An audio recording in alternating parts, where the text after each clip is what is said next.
I'm Jeremy Kaplan with Digital Trends. We're here at Microsoft's big event in New York City, Moynihan Station, the old post office, and we're looking at the new Surface Pro 4. I've got it set up here next to my old Surface Pro 3.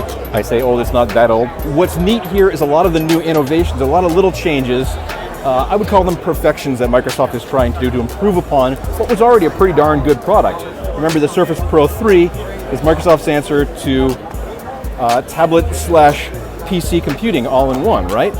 We had the same thing going on with the Surface Pro 4, of course, detachable covers, keyboard cases, a pen for computing, but there are a couple of important little changes.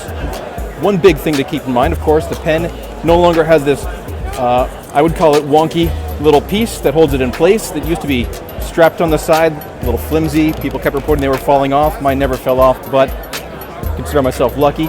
Instead, Microsoft has built a magnet into the side of the new case here, and you can see it grabs right on, nice and firmly, and there are magnets that's designed to align it, so it won't really grab here, and then boom, it grabs on right there.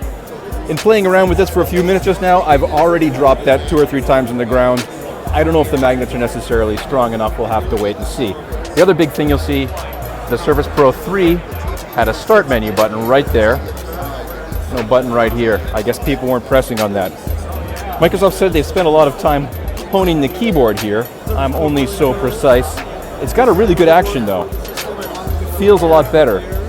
A lot of people complained about the key action on the old one, which Microsoft was very proud of. They had created this new special hinge design. They went off on it in depth. This new keyboard, they didn't really go into detail about the hinges, but they said they've improved upon them as well. A bigger improvement, I think, is this new touch area down here. Glass covered instead of the sort of weird surface you had here. The glass cover, they said, supports 5 points of touch and is a higher resolution, so it should be a little easier to control. I know when I've given my Surface Pro 3 to other people to use, they've complained about the touchpad in particular, so that's always been a big thing.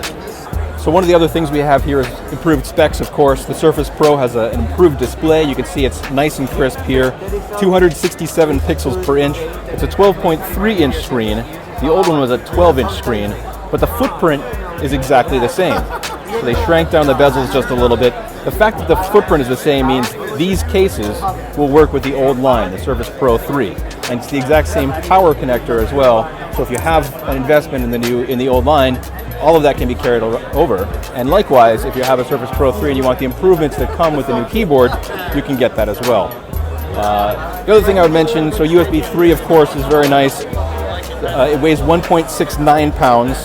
And if you opt for a Core i5 or a Core i7, it's slightly heavier, 1.73 pounds. The old product, the Surface Pro 3, I always found to be slightly too heavy. Just a little bit more than I wanted to be carrying around. This is slightly lighter. Not substantially, but slightly lighter, and I think that little change is going to make something of a difference. Let's just get them side by side so you can get a closer look here. So you can see they look almost identical, but you can tell that the Surface Pro 4 is slightly thinner. But really very, very identical in all other aspects. The other thing to note here, you see they moved the volume connector, which was on the Surface Pro 3, was right up on top here. Moved it onto the side over here instead, which kind of makes sense.